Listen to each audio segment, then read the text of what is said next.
Hi guys, so we're going to be doing a little bit of a crash course tutorial on how to use Twinmotion, just one of the rendering engines that architects use. Here is the space and here is the new version, the 2025 version, so they've added a little newer stuff. But if you haven't used this software before, to move around the scene, it's like a video game, so WASD, and then Q and E to kind of go up and down. If you want to orbit around the object, just click and move your mouse around with the left click. And then if you just want to look around, right click and move your mouse around. To pan is just your mouse scroll wheel.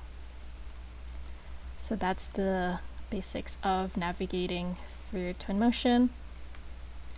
And another helpful thing is if you are really far away from an object and you don't want to use your mouse scroll wheel all the way, is either selecting your object in the scene, or if you can't find it, just go to the object in the layers and then press F and it will zoom right in. So again, just click the object and press F, and then that's an really easy way to navigate as well in Twinmotion. So for this tutorial, we are going to be setting up a scene for an architectural object. Here I made just a really simple pavilion through Blender, and then exported it as an FBX and imported it into Rhino and made it a poly surface by doing 2 NURBS. I also added a ground and then a bench. So for these objects, in the rendered view, I've given each of these objects a material color, so it's easier for material application on Twinmotion. So to do that, let's maybe add a color to our pavilion. So I'm going to click it, or click on the layer, it's default right now, and then click the circle under material, go into custom, and then color picker, and I'll just make it blue. And perfect. So you should have the Datasmith plugin downloaded by now. And essentially what this does is make the workflow between Twinmotion and Rhino much more easier, so we don't have to keep saving and exporting and importing it into Twinmotion. If we do change something on Rhino, it'll automatically update on Twinmotion. So let's click synchronize, and we should have our Twinmotion open as well. And once that's synchronized, it should take a couple of seconds. Now we're back on Twinmotion. I'll first delete everything that is on screen, and then go import. Click the plus sign, and it should bring you to a direct link. My file is untitled, but it's the only one open, so I'll import that. And then now we can see it's imported on Twinmotion. Perfect. So what we're first going to do is set up the landscape. So let's hide the ground because it doesn't do much for me right now. Since we have this object, let's go to vegetation, landscapes, and for now we're going to make it flat. So I'm going to click and drag into the scene. And then now we have a flat terrain. Let's zoom in to our object. I'm just going to close the import screen. And here is our vast flatland with our tiny pavilion. Before we move forward with playing around with the terrain, let's go add some materials to our 2 objects right here. So I'm going to make the pavilion out of concrete. So let's go back to our library. Let's click library. Click materials, and then they have an option for concrete right here. And let's do some sort of poured concrete maybe, or striated. Let's try poured. Maybe not. Let's do this one. Nope. Or this one. So now we have, I put soft concrete. You could also see it in your material palette. When you click materials, and once you have that, let's click on the material right here. And then we could edit how the material is applied on our object. So you could change the color, luminosity, you can make it really dark, really light. I'll just keep it at what it was, like 50%. And then the UV is how it's mapped onto the object. So it's off right now, and you can kind of see it doesn't look that smooth. So I'm going to do world space. And it's looking a little bit better. And we could change the scale of the texture, maybe make it bigger, smaller. I'll make it maybe a bit bigger. There we go. Kind of looks like a concrete pavilion. And then let's make our bench out of wood. So let's just go back to materials, click wood, and choose one. Let's do maybe a maple, or maybe a little bit darker to contrast. There we go. I went with oak 4G. I'm just going to remove some of these materials that I'm not using. And then let's zoom in to see if the material looks fine. It looks alright.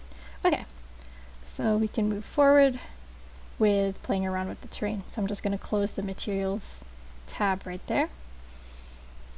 And right now it's looking kind of bare in this field, and it doesn't look that I guess realistic or convincing that this object is just in a plain field.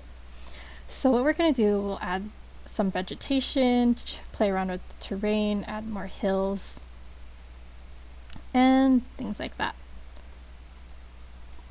Okay, so now we are going to play around with the terrain of our scene right here. I'm kind of seeing my bench might be floating, so let's zoom into it. Oop. And then drag her down just a bit. Okay, that looks perfect. Okay, so to make some sort of terrain on this flat land, we're going to click the layer flat, and the option underneath it should pop up. You could sculpt or paint. We're first going to sculpt. I'm going to make maybe a tiny hill right beside this pavilion. So I'm going to click the first option and leave the settings the same. So 10 meters diameter and 15% intensity, and the brush is just a circle. So I'm going to maybe make this a little bit more elevated. So just click and hold.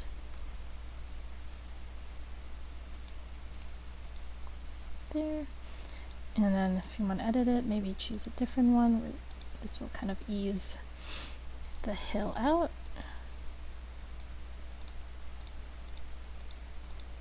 Just clicking it ever so slightly so it doesn't turn into a mountain. Yep. Press escape to get out of that mode, and now we can see that a tiny hill has been formed. Perfect. And then now we could use the paint option. So click flat, the layer flat again, click paint, and then you have 4 options here. So there's gravel, and then there's undone grass, there's that, rocks, but I don't really like that, so I'm going to change it by clicking the 3 dots above it and going to the library, and it should show us some different materials of nature, ground set here. So I kind of want some sort of rocks, so maybe pebbles. So I want pebbles. I'll just click the material and drag it into that, and now we have pebbles instead of the other rock. So what I want to paint here is sort of a area to signify or to differentiate this space between the grassy area. So what I'm going to do is click the eyeball up here, click the house, and then it gives you different almost orthographic views. So I'll click the very top to show top view, and then pan right there. And what I want to do is just draw a bunch of pebbles, okay, like that.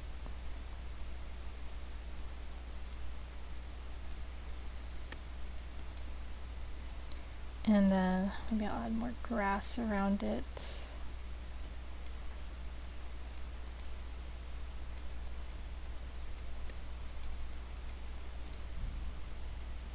And maybe you want to add some gravel. Actually, no, I think pebbles are just fine. So I'll just go back to our view. Let's see how we like it. I'll press escape. And that's kind of nice. So it just differentiates the ground with the grass, so that kind of indicates this site for the pavilion. It's still looking a little bit bare. So what we're going to do first is add a horizon to it. So to do that, we click Ambiance on the top of our layers list right here. And you can see we have different options for their environment right now. I'm going to keep it with dynamic sky. You could change the time of day, see how those shadows move around. I'll keep it maybe 9 o'clock. And there's sky. You can add clouds. You can add volumetric clouds. Like that. Overcast. You could also change the way these clouds look. So there's, you could do that, or you could just do custom. But what I wanted to do is scroll down to horizon and enable it. And now we have a city in the background. So it almost looks like this pavilion is at a park, one of the parks in the city.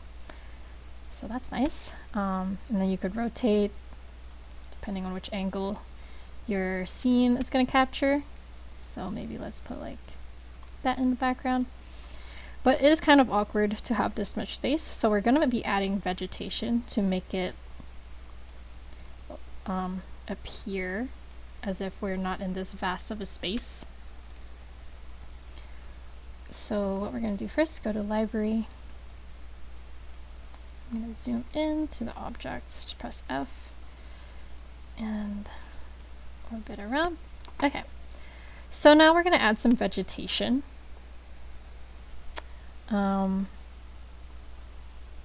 I want some trees. So you could go ahead and maybe click and drag each of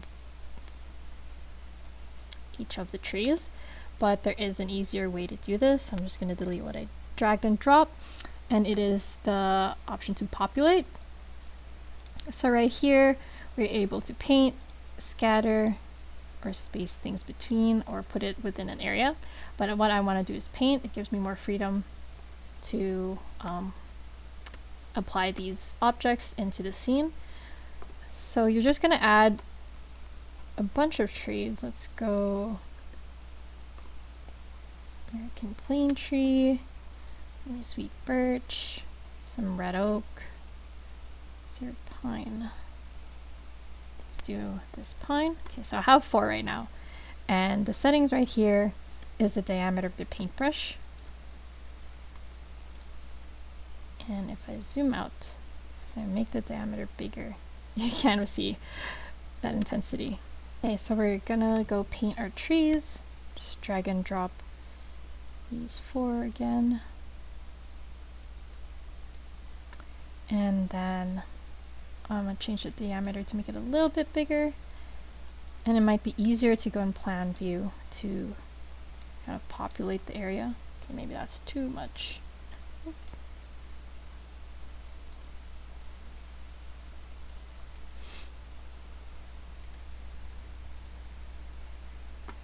So let's make it maybe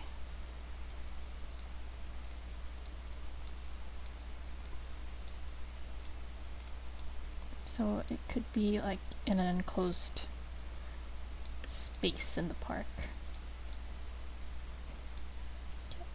I think that's enough. We'll go back to our view. Let's maybe populate it a little bit more, close those gaps. And look around, and just want to paint right there. So when we look at the object, it doesn't look too bare. Maybe we'll add more trees over here. Go populate. Perfect. And now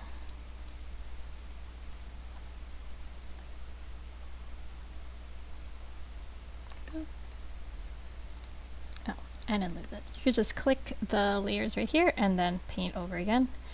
Yeah. So this looks much more better than what we had before.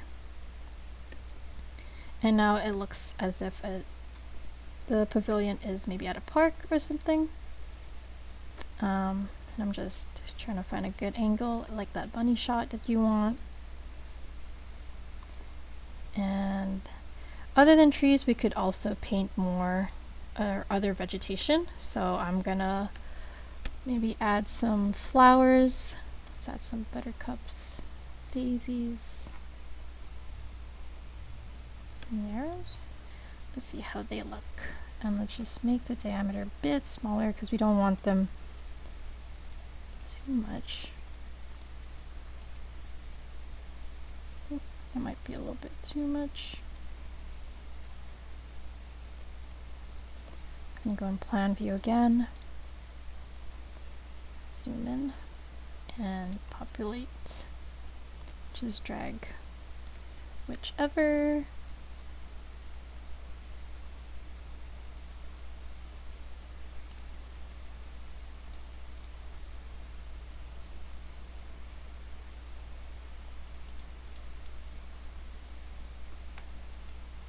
Okay, let's see how that turned out. Oh, so cute.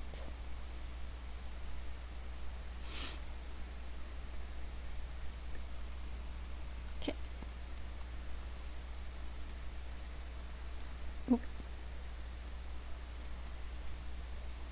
Alright, so yeah, you could add whatever vegetation you like. So I just added a bit of flowers to make it look pretty. I might erase some of it over here so then people kind of have a walking path.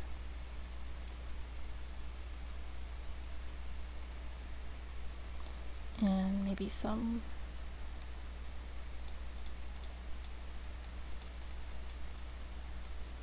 over here. So this is really all to your liking.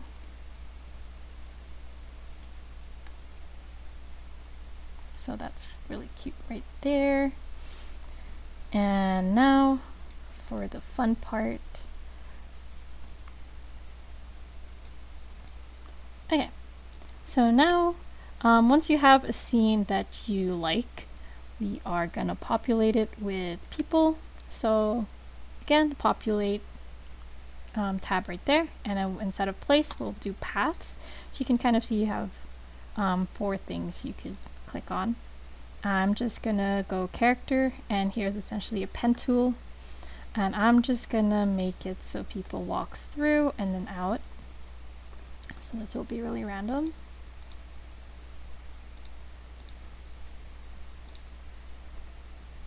And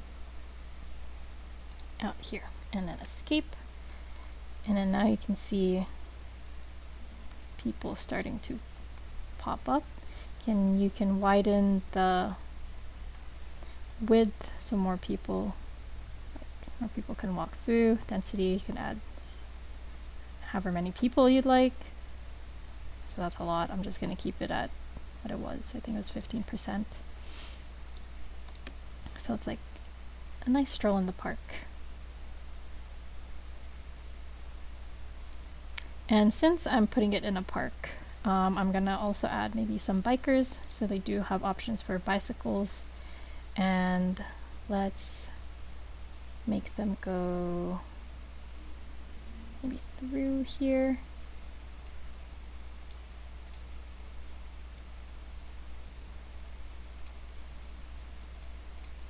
Press escape, and then some cyclers should just pop up.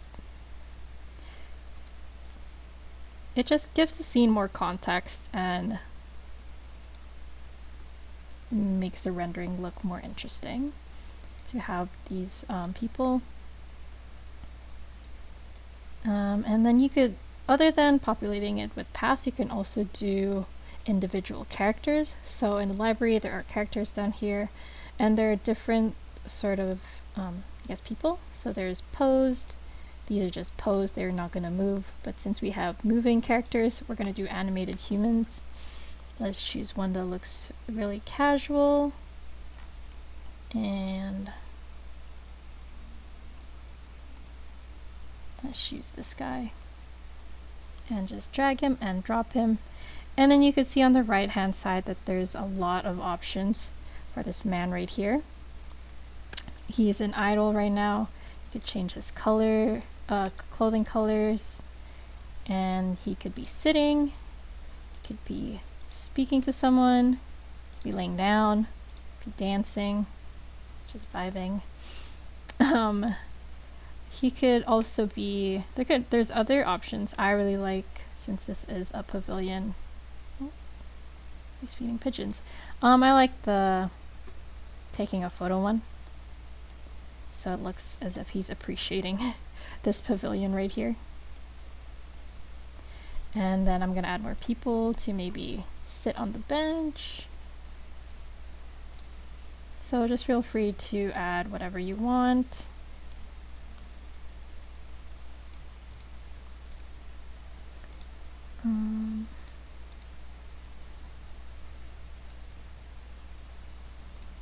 Here we go. And then let's add maybe another person.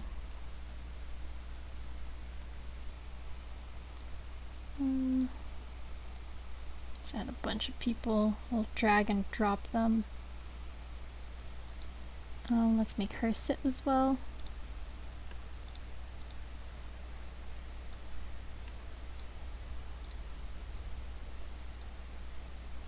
Right there. Okay, so I'll just have you guys play around with that, and then I'll drag these two maybe over to the hill, and then maybe they're having a conversation.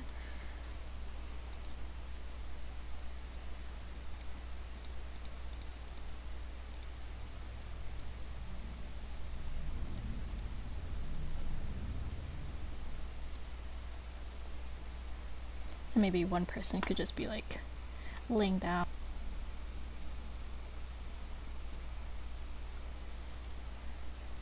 She can lay down.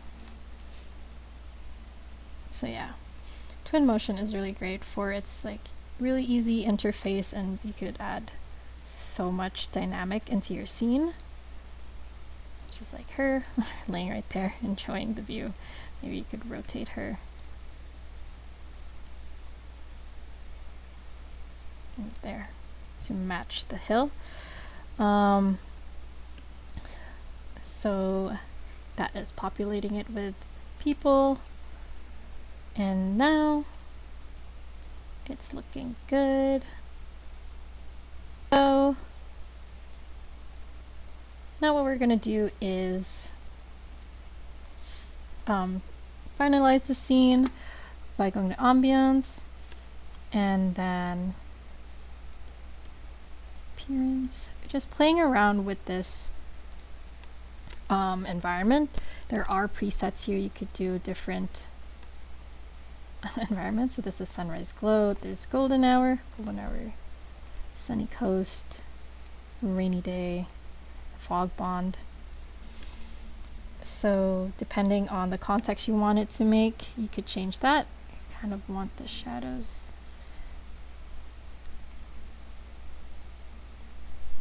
So let's make it maybe afternoon or evening. Could also do manual location, so it's set in London right now. We could drag this map right here and then zoom into Alberta. Maybe you find Calgary right there and then just click that location. And sky, again, clouds. Let's add some clouds right there.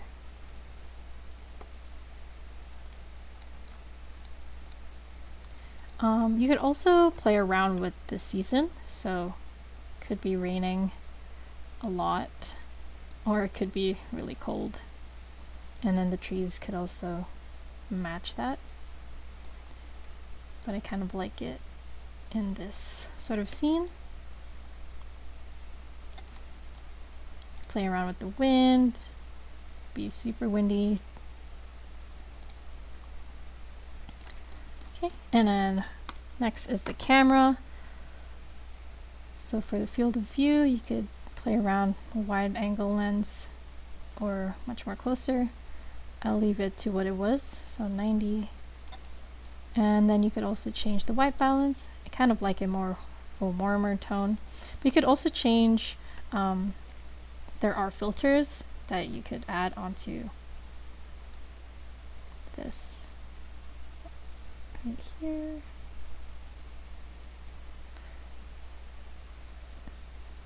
Let me zoom in a little bit. Oop. So now again, it'll be easier for me to just click F.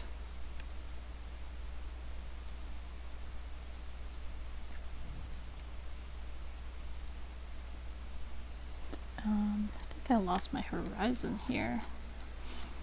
Let me see. Yep, there we go.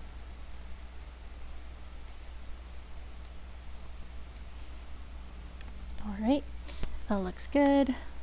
And if you want to filter, change the saturation, make it more vibrant, less vibrant, contrast, just playing around with those settings. There's filters, 8-bit, and there's also color gradient. I really like the warmer tones, but you can choose whichever you want. Oh, it's pretty nice. Okay, and once we're done that, we are now able to export images. So let's go to media, and then if you like this angle right here, just create an image, and with that, just click image, and image should pop up here. You can change the sizing of the image, so if you want to make it a square, just change that. But I'm gonna leave it to what it was. And then you're able to just export that image right there.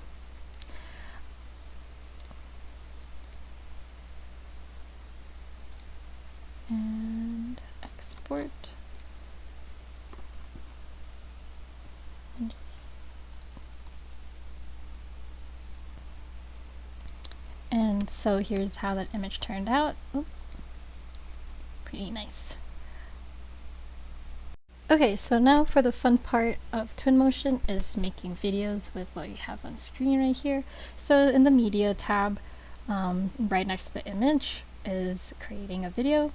So essentially creating a video is like keyframing, if you know what keyframing is. I'll sort of explain it through this process. So first, let's click the plus sign, and before you click the plus sign, you'd want what this screen is showing. That should be your first frame. So I kind of like this angle, so I'll go with that. And then maybe let's zoom into this guy over here, taking a photo of the pavilion, kind of angle it to show that. And then once you like your angle, click plus again, and then now we can see how the camera moves.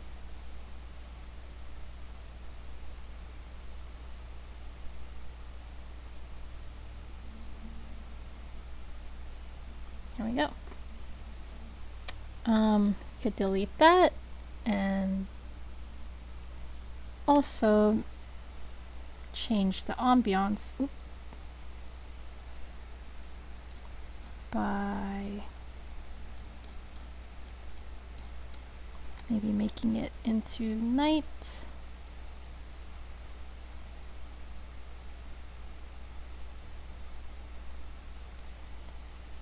Let's zoom back into him.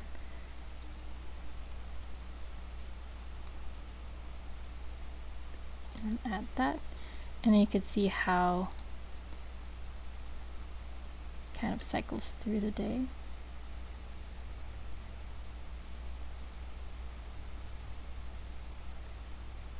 There we go. So I was just playing around with that, and then essentially every frame you set, so if you rotate and look there, you have to set that as a keyframe, and so the camera will move to that and pan to that.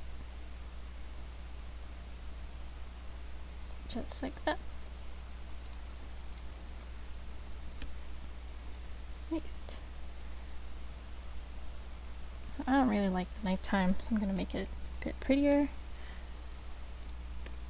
Okay, so I just changed frame right here, and then similar to the exporting the image, we just click export, and then video, click the video you want to export, and MP4, and then scroll down and start export.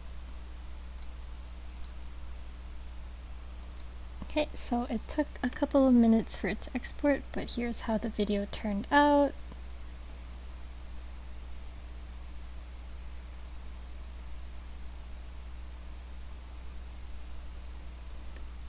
Thanks.